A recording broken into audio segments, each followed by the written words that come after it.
Good afternoon, everyone, or good morning or good evening to anybody who's listening after. Thank you all so much for joining another episode of What's Up podcast. I have today, my name is Spoon, we have Blue and Ria, and we are a nonprofit, nonpartisan organization that provides conversations and uh, point of views of undocumented and AAPI folks. So today's date is April 21st, 2021. I'm going to introduce myself. We do our names and our pronouns, and then I'm going to popcorn somebody. So good afternoon. Hello, everybody. Thank you so much for joining in. My name is Spoon. My pronouns are he, his, and him, and I'll popcorn it to Ria. Hi, everybody. It's good to talk to you again. My name is Ria. My pronouns are she, her. And I'll popcorn it to Blue. Hi, everybody. My name is Blue, and my pronouns are he, him, his. And yeah, I'll pass it up to Spoon again for some policy updates. All right. Thank you so much for joining in, Ria and Blue. And thank you so much for those who are listening right now. Today's date is, like I said, April 21st, 2021. These are some immigration policy updates that are given by our affiliates and our connections. So there's a sort of, I know we talked a little bit about last week, more details about the American Family Plan. Half of the Build Back Better package are starting to trickle out. So it's emphasized that it's about $1 trillion in spending, which results from it's divided into $225 billion for childcare, $225 billion for paid family and medical leave, $200 billion for universal pre-K, $200 billion to up to $300 billion in education funding, including tuition-free community colleges, and then other sums for nutritional assistance. There's another $500 billion in tax credit, expanded to child tax credit through 2025, which is about $400 billion. Also it will be paid for with taxes on the wealthy individuals, including taxes on the investment income, and beef up the IRS enforcement. So the President Biden also indicated that he is willing to try pushing immigration legislation through the reconciliation. It's unclear if that means the next reconciliation bill, but combined with American Jobs Plan, this could come in close to $4 trillion in new spending and tax credits. The latest report says nothing about the drug pricing, the healthcare expansion, or unemployment insurance, and we don't have much additional insight beyond the several members of Congress being interested, including these issues. So the president's speech in the evening of April 28th, which is next week. I think the date is kind of off, but on the evening of April 28th, we expect additional American Family Plan details to come out as we get closer. So meanwhile, while we fight the sides of the scope of the package. So there's a lot of different things happening right now. Conflicts among the Democrats emerging over taxes, and there's many representatives in the Senate. Republicans are preparing an alternative $600 to $800 billion plan that only includes physical infrastructure and that does not raise taxes on the wealthy and corporations. Instead, it relies on user fees on electric and hydrogen-powered vehicles, pulling back state and local money from the American Rescue Plan. So they're trying to find funding elsewhere instead of taxing the rich and the powerful who have deep pockets. So yeah, I think that's pretty much it for now in regards to national. There's some organizations signed on to the Asian American letter to the White House, urging for the inclusion of the pathway solution for over 11 million undocumented immigrants, including young undocumented immigrants, TPS recipients, essential workers, and their family members. There's going to be a letter to be sent out, and many organizations are signing on to it. The deadline to sign up for that is April 25th by the end of the day to get as many signatures. Currently, we have about 71 signatures. We're trying to get at least up to 100 signatures from many different organizations to send it to the White House. There's also another letter locally that's being written out for in the state level. There's many organizations in the California that's been writing a letter, combined signatures to send to for the support, organization support for the Assembly member Bob Bonta as California's next Attorney General, given their nomination by the Governor Gavin Newsom. So we're trying to advocate for that. The deadline to sign up was April 19th, 2021. It passed already, but we're trying to get as many people to be aware of what's going on as of this moment. So yeah, that's pretty much it in terms of policy updates. We have amazing conversation and topics today, which is going to be led by Blue. Blue, do you mind telling us what we're going to be talking about today? Yeah, thank you so much, Spoon, for those policy updates. And so the topic for this podcast episode is going to be fitness and diet. And basically, my goal by doing this topic is talking about the importance of dieting and exercising to be able to keep a good, healthy body and healthy mind. Because I think they work in tandem. Body and mind are one. And so I just want to spark the conversation and, kind of give the viewers, my advice on what I did to kind of, improve my quality of life by exercising and dieting and, how I went about it. And so how I want to start is that I feel like sometimes there's a common misconception about exercising and dieting is that if you only do one of them, that you'll be fine. That, like, say for example, somebody wants to lose weight, and in order for them to do that, they just focus on their diet and they basically don't eat fatty foods or like foods with a lot of cholesterol or things like that, and they don't exercise. While I do think that can work, I don't think that that's ideal. I think that they should also exercise as well as eat a healthy diet. And the same goes for people that are trying to gain weight. If you just eat without really exercising, that's not really good for your metabolism, generally speaking. But obviously, there are rare exceptions where that might work. But I feel like, dieting and exercise kind of go hand in hand. So my hope is that, people that are listening in understand the importance of doing both, not just one.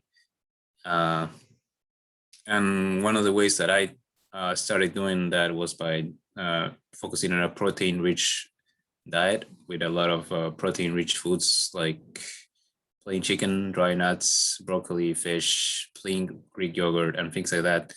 Because those type of foods tend to keep you fuller for longer, so that you don't feel hungry and the need to eat more throughout the day. And I can attest to this because I have been doing this diet for a while now, and it's working for me, at least in terms of my process. But yeah, I would like to hear what everyone else has to say.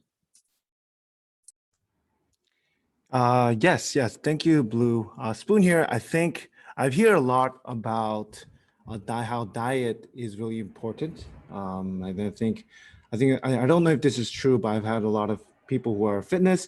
They say that if you want to lose weight, it's about, like, I think 15% working out and 15% working out and 85% diet. I don't know if that's true, but I do know that I've recently changed my diet from highly concentrated with carbs. Like I've stopped eating too much carbs and sort of changed to a little bit more of a vegetable diet as well. And I've been getting compliments. People have been telling me my face looks slimmer. This is like a very Asian thing, which is that your face looks slimmer. I don't know why that's it's not really a compliment in the United States, but in Korea, my parents and people around me have been telling me like, hey, your face looks slimmer, your face looks slimmer. So I don't notice it because I see my face every single day. But those who haven't seen me on a day-to-day basis have told me like, oh, your face looks slimmer.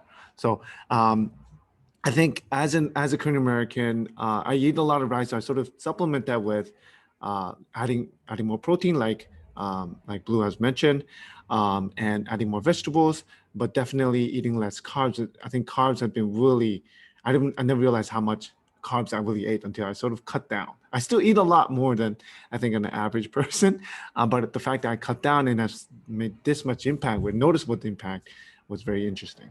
Yeah.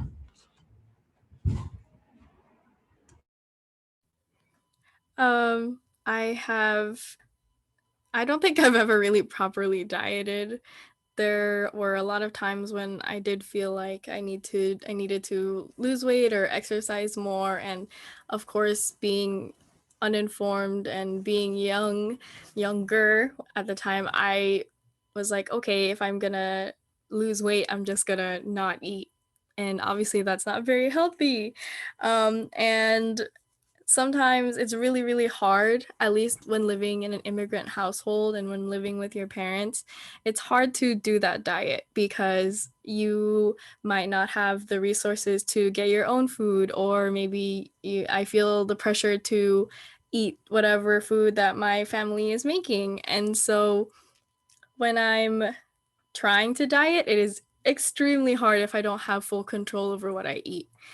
But I'm trying to get better at that. It's a little difficult. And with exercising, it's always a motivation. The motivation to get up and to do the 1 hour workout is always really hard, and being consistent, because like I could exercise and do really great one day, but if I don't keep it consistent, then none of the results are going to show up. But I will keep this in mind. Protein rich foods um, will probably be a lot healthier for me in the long run than not eating when I'm on a diet.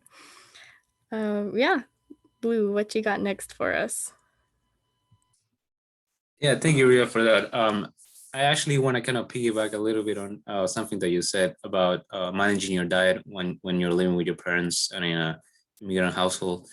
Because when I wanted to start my diet, I actually had to like tell my parents, right, that I needed to buy, this food and this, and I needed to buy chicken, broccoli, plain yogurt, and all these other things. And then they told me that I should just eat whatever my parents make. But I had to kind of convince them that this is not what I wanted to do, and that I wanted to try my diet. And I can definitely agree that it's hard to kind of manage your diet, because when you're living with a family, it's like you have to cook your separate food besides the food that they prepare. And they didn't really want me to do that, so I had to kind of fight for that. And so I can definitely attest to to the struggle that you're mentioning, for sure.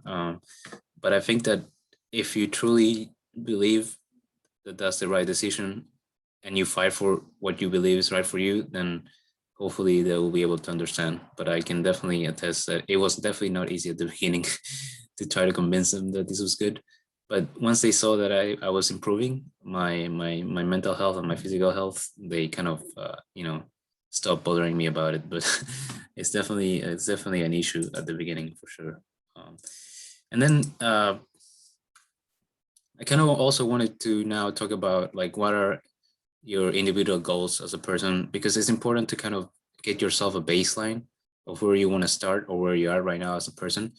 Like, for example, are you trying to gain weight or are you trying to lose weight, right? That's very important, because depending on whether you want to gain weight or lose weight, your diet is going to change according to, what your goal is, right? Like, for example, for me, I'm trying to gain weight, right? So that's why I'm eating a lot of protein-rich foods, because they contain a lot of more protein and less fat, and it keeps me leaner and fuller longer, right? So I don't have to rely on carbohydrates a lot or carbs like that have a lot more fat and things like that. And so yeah, I think that's the first question that you have to ask yourself. Are you trying to gain weight or lose weight? That's like kind of the first question that I asked myself when I was starting. And then it's also important to weigh yourself after each day, at the beginning of the day, and then at this before you go to sleep. So, and then you want to record your weight, so that you see each day how your weight fluctuates, right? Does it stay consistent once you get into a diet, or are you gaining weight slightly? Are you losing weight slightly, or does it stay relatively consistent? And the fluctuations between like day by day, are they like big enough for you to realize that there might be a problem? That's why it's important to weigh yourself twice a day. And then also your goals. What are you trying to what type of body type are you trying to achieve, right? Are you trying to have like a lean body, a muscular body, or a skinny body, or a combination? For me, it's primarily a lean body. I want to try to stay lean with a little bit of muscle. But I think setting your goals and having a vision of your goals is very important for you to be able to get a plan into motion. Because if you just start like saying that you're gonna diet and exercise and you just do it without a plan, more often than not, you're not going to really see results. So that's why I think that having a baseline is very important. It's what I'm trying to get at.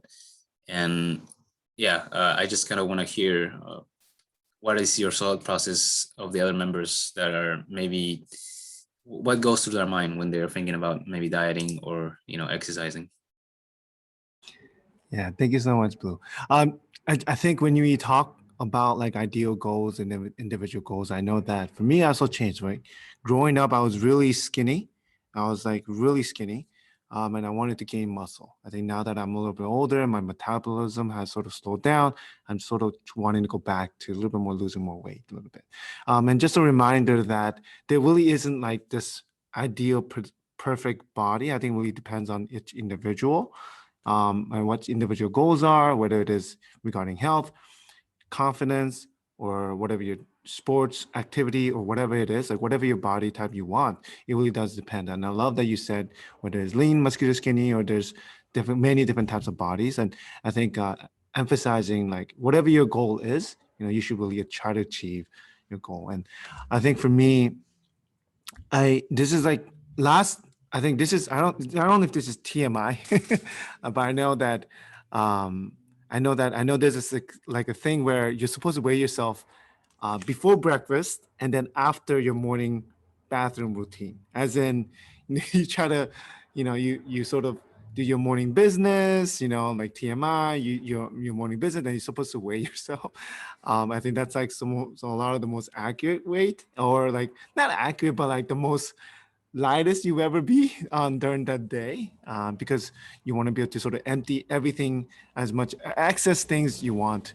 But I know that I think for me, I started weighing myself more daily, because I kind of wanted to see the track record. I wanted to see like, oh, like how much do I retain? And I realized it fluctuates quite a bit. Sometimes I go out to eat and it's like let's say it's like an all you can eat Korean barbecue. I don't know if it's open anymore, but back in the day, and for some reason the next day I didn't gain all that weight, which is weird. So I was like, And then days where like I sort of like eat something light for dinner, and then the next day like I weigh myself and I gain like a lot more. I'm like, whoa.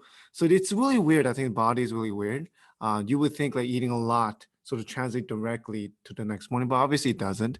Obviously the body's resilient. But yeah, I just always found that like I think potentially right now at this moment I wanted to lose a little bit more of a weight, but also gain a little bit more of a muscle. But I'm trying to figure out like what is the best way to do that and what is the most optimal way, because I think everybody's super busy. So yeah, I think I'm trying to do as what I can and hoping to get some tips on how to do that during COVID, which we I think Blue would talk about later today. I definitely agree. I think it's good to have a plan before going on a fitness journey, whatever it may be. But ultimately, at the end of the fitness journey, I want to feel healthy and satisfied in my own body.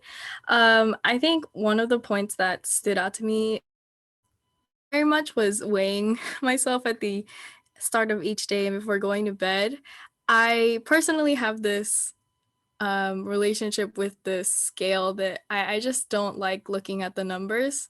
I think growing up as a girl, where I'm always being told that I have to be a certain ideal weight, and it doesn't matter like how tall I am or whatever, or what I'm supposed to have to be healthy. If I don't have that weight, I don't feel good in myself. And once I realized that I put a lot of pressure on getting and attaining this number, I really, really didn't want to look at the scale anymore. So I feel like I only know how much I accurately weigh until I go to the doctor's office.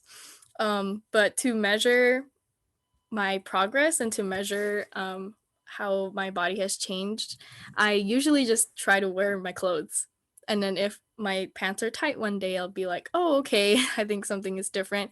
But if my pants are looser, then that's when I understand that I'm probably shedding a bit of weight over here. I think it's one of the more mentally, I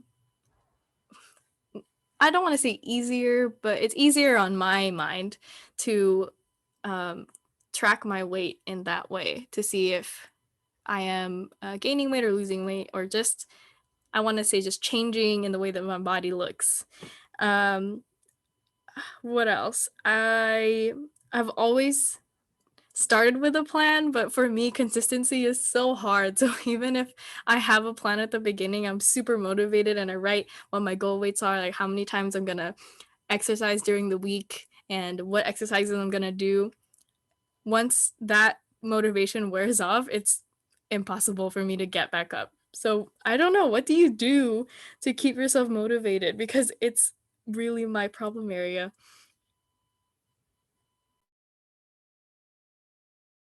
Yeah, so thank you for sharing that. Yeah, so I mean, that's the thing. That's the thing about dieting and exercising. That's one of the hardest things to do is consistency, to find that consistency, right? And I'll tell you from my experience at least. When I was starting, I had this friend that helped me out, start exercising, and he would tell me that I would have to come to the gym and work out with him, you know, every other day or even sometimes back to back days, and I think having someone to work out with is kind of nice, right? To kind of motivate you and keep you in check. I know that that's not always possible, because now, like because of COVID and everything, I'm working out. I'm working out alone now. But I think if you're not able to have like somebody that can keep you accountable, I think it just comes down to willpower, really, because you are you, and you are only able to move yourself if you want to move yourself, right? If you want to go every single day to the gym, or if you want to work exercise at home every single day, the willpower has to be there, and that's something that I feel like you will build on more the longer you work out, because the longer you work out, you will feel that your body gets stronger and it gets used to the exercises and the rigorous sort of training that you have to get your body through. And the longer you go and the longer you're able to keep up, your body will start adjusting and adapting properly to the exercising and the dieting. But yeah, at the start it's very difficult. I do agree, because it was hard for me at the beginning too. But you just have to will yourself, really. That it like exercising and dieting is all willpower. If you have the right frame of mind, and then if you're able to push yourself hard enough, you will be able to get there. But yeah, I mean, consistency is so important, though. It really is. And it's one of the reasons why exercising is really hard for a lot of people, including myself, to be honest. Even though I do enjoy exercising, there are days that I don't want to get up, and I want to stay in bed, but I push myself. That's what I do. I have to push myself every single day to try to get up there and go to the gym or exercise at home. Um, and it's just willpower, to be honest. Willpower is the key to be able to stay consistent. um, and also, one of the things I also wanted to mention is that when you work out, technically things should not be getting easier as you continue to progress in like your workout regimens. They should be getting harder and harder as you go along, because the stronger you get, the harder the workouts will get, right? And the goal is for your workouts not to get easier, because if your workouts start getting easier and you don't start feeling those contractions and that burn, then that means that your muscles are not getting enough contractions, and they're not, like, the muscle fibers are not breaking down for long periods of time compared to when your workouts were harder. And that's also a very important thing to remember when working out. If your workouts are starting to get easier, you have to keep in mind that that's not necessarily the goal. It doesn't mean that if you have a rest day and you're not working out as hard, that's fine, right? If you have a rest day and you're working out like light weight, that's okay. Like if the workouts feel easier, that's fine. But on normal days, if your workouts start feeling easier, maybe it's time to, you know, ratchet up higher. The workouts, so the intensity of the workouts should, you know, not feel that they should not feel easier as you go along, is what I'm saying. But yeah, I guess I also want to just talk about, you know, how to prepare for a diet is very important to kind of know yourself and know your body and what you are trying to accomplish, right? But the way that I prepare my diet, at least, is I measure and weigh the different foods that I eat, and I track down the different calorie intakes that I take every single day. Or I used to do it, actually. I'll take that back. I used to do that, but because of the pandemic, I stopped doing that. I need to get back on that.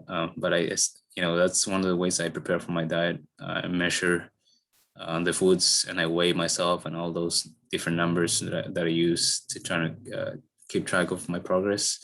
So yeah, it is a lot of work. I do agree that it's really hard, but trust me, if you stay consistent and if you keep at it, your body will thank you, because at the end of the day, you only have one body. So take care of it, is what I'm trying to say. Yeah. Yes, yeah. So I think when it comes to diet, I think one thing that really helped with is, I know this sort of like piggybacks on consistency and willpower. For me, I don't know if I have a lot of willpower. I think it's more like more like out of sight, out of mind.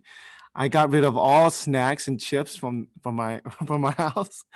And then I live with a bunch of housemates, and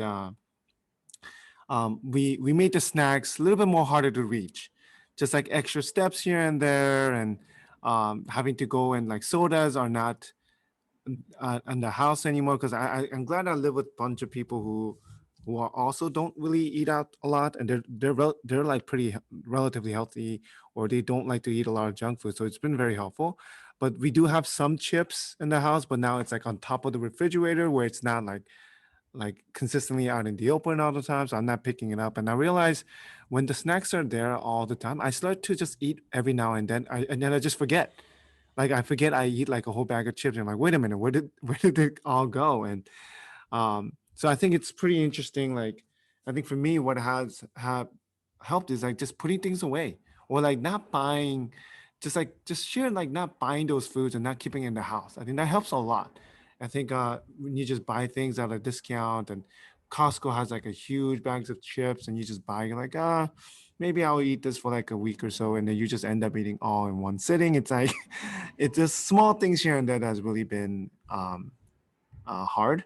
So I think for me, like getting rid of at least like just right in front of my eyes has been very helpful, which I think it might just like sort of tricking your brain as well. So I think that's been sort of funny and interesting thing for me to sort of trick my brain into like not wanting it. And I realize if I don't see it consistently, like I realize I don't crave it as much. I know it sounds weird. Like I thought I would be like looking for chips and trying to drive, but then I realized when I think about having to get into a car or having to walk to a grocery store, I'm like, it's not worth it. You know, especially those late nights when you want to eat junk food, you're like, whatever. It's been hard for like, I think Uber Eats and then Postmates, or like that dinner. There's a lot of apps that make it a little bit more tempting, but I think not being consistently like bombarded with all these kind of opportunities to eat junk food has been very helpful for me, at least. Yeah, for sure, for sure. I hear you, Spoon.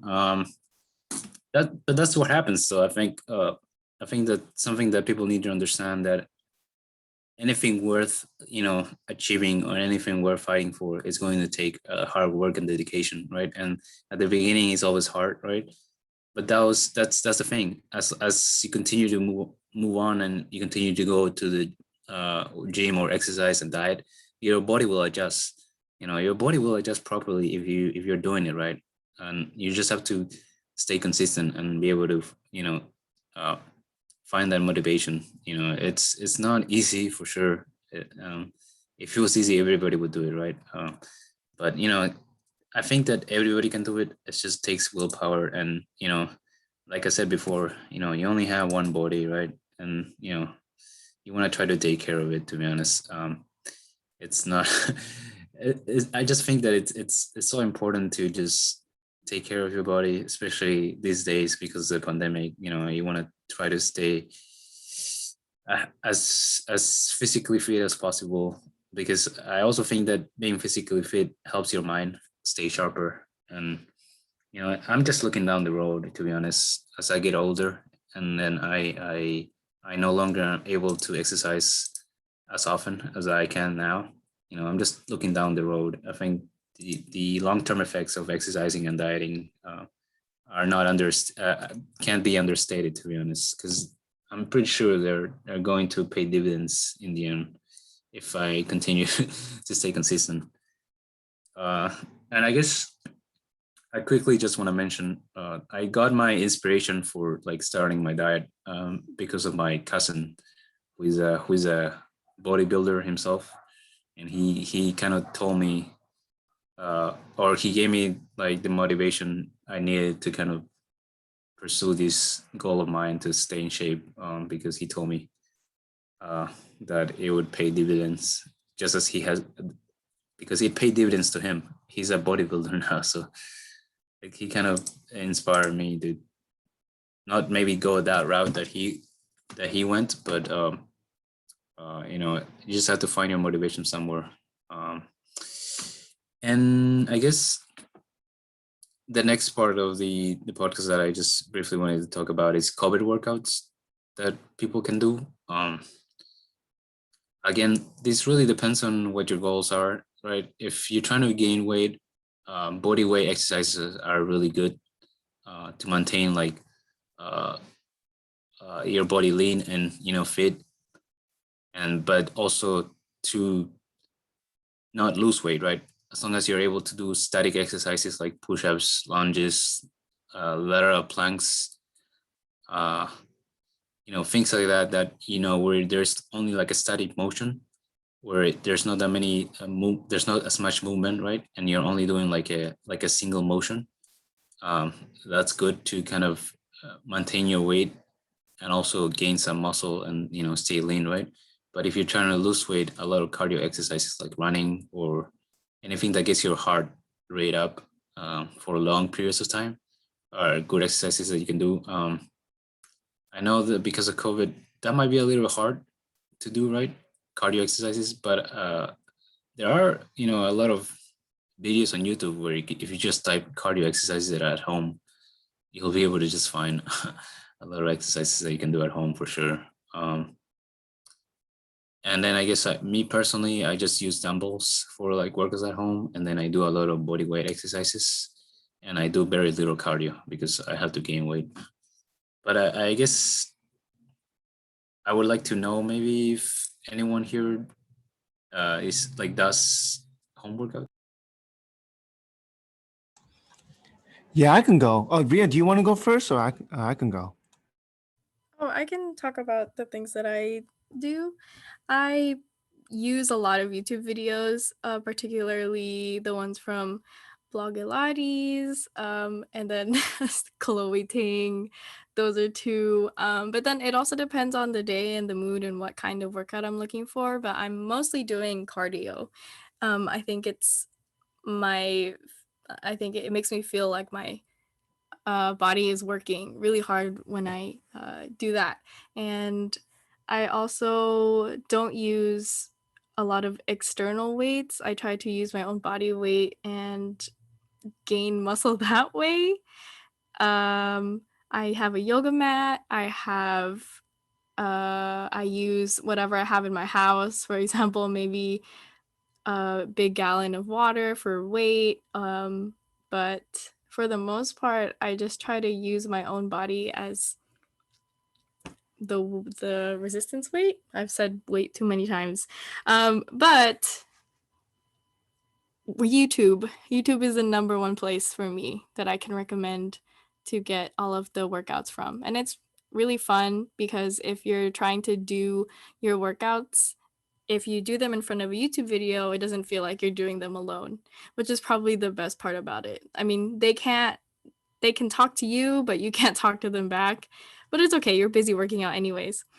So that's what I do. All right. What were you gonna say, Spoon? Yes, yeah. I love that idea. I I don't think I've ever worked out with YouTube playing. I do know that sometimes there's some like workout stuff you can do.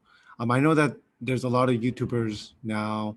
I know there was a lot on Instagram, I think TikTok, but I think YouTube might be better because YouTube is a little longer rather than like a minute long, trying to finish everything in that 1 minute. Um, I I got a bands, these like colored bands. So like there's different kind of colors. There's black, red, green, and then blue, and then red. Yeah, I think I have black, red, green, and then yellow. So I think each color has like this like number of like resistance. So I've been trying to do like resistance bands because I know that um, because I also, don't live in a house. If you put all these weights down, you'll make a lot of noise, and it just isn't good. And because I think these days the gyms are closed, you can't just smack things down. But I think resistance bands are pretty helpful, and it's also very portable too. I love that it's very portable, and I like that it's because it's also colored. You can also see like it's kind of like looking at it physically. When you see that big weight, you're like, whoa, like I can't believe I lifted that. But with colors, you can see like, oh, different kind of colors. Like, oh, I did like blue and green today. Maybe I should do, black and blue. Maybe like going up a little bit and doing different kinds of workout. And also, I felt that it's also less um, damaging. I know that when you work out, your form is very important. And if you use weights, sometimes it's just like not very good. And I know that when you're lifting things, you got to be very careful. But with the bands, it's been a little bit more helpful. It has. I feel like I'm less likely to hurt myself while working out because that's the worst. I don't want to end up hurting myself while working out. So I think bands has been very helpful. It's also perfectly for those who are like living in apartments or living in close quarters. It doesn't take too much spot and room, and it's kind of nice to have. So I think for me, I think bands are really nice to have. Yeah, for sure. I recommend people getting bands, and I also kind of quickly touch on something that you said, Spoon, about form. Yes, definitely. Form comes first. Form will always come first while exercising. That's something that I have to stress. Very important. Very, very, very, very important.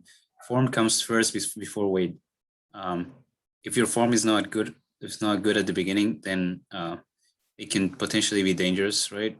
And so I think that it's important for you if you're just starting doing an exercise that you're just like a beginner doing that particular exercise, I recommend people to do slow reps where you take your time.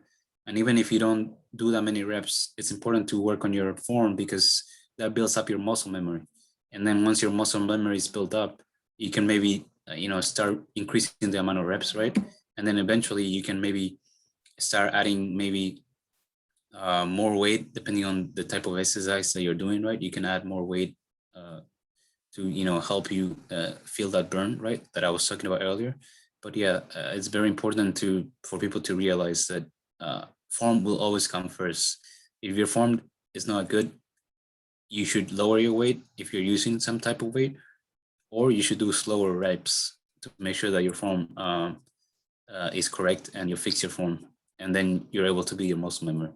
Very important point that I almost forgot to mention. Form is always first before weights, which is something that I think should be emphasized for sure. And I guess, yeah, that's pretty much everything that I wanted to talk about exercising. And I hope people have been able to take in this information and maybe get motivated to work out or start dieting. I guess I will pass it up to Spoon to close it out, or unless somebody else wants to say something else, for sure. I actually wanted to say, like, talk about something. One more thing is related to this. It's something that's been happening, and I don't know if this is with everybody else as well. There's been times in my life where sort of I haven't worked out in a long time. I would go back to my bad habits of eating really late, not eating the most healthiest food, a lot of junk food, because of like time constraints, and sometimes you just crave. Nobody really eats salad at 2 a.m. in the morning. It's always like those really greasy food that you crave. So one thing I realized is that I don't know if this happens with everybody else, and I'd love to get everybody else's feedback, but when you start working out, like you start to crave, like I personally start to crave healthier food. Um, and I think it's really weird. Like recently I started also like picking back up a little bit more, working out at least 2 to 3 times a week, with the bands I was talking about, and trying to do resistance training, which is kind of like using your body weight. And I started to like not want to eat like junk food. Like every now and then you do crave, but like I thought I would be more craving junk food, like more like carbs or whatever. But then I started to be like, yeah, like it doesn't really sit well with me. My body was like, no, like that's not what I'm craving. I started to crave a little bit more greens, more vegetables, more protein, more lean protein, not like greasy protein, nothing oily and greasy. So I thought that was something weird. I was wondering if that happens to any of you as well. Yeah, actually, the same thing happened to me when I started working out. I started eating healthier foods, and the longer I did my exercising and my dieting, I stopped eating junk food altogether. There were times where I would just not eat any of the bad food that was in my house, and I would just eat the healthy food, and I would be fine. I would just go on with my day, and then I would just be fine, and I'll just not crave the other type of foods that are maybe not as healthy, but are you know they taste better, right? And almost like they taste more delicious, right? But the longer I ate those healthy foods, the less I crave bad foods, right? And I think that that's your body telling you that you don't need that type of stuff to stay full and to stay like uh, happy and healthy, right? You don't need those type of foods, and eventually that's the goal, right? The goal is to be able to take out all those bad foods and toxins out of your body, and you know live a healthy lifestyle, which is what I'm trying to get at eventually, I guess. For sure.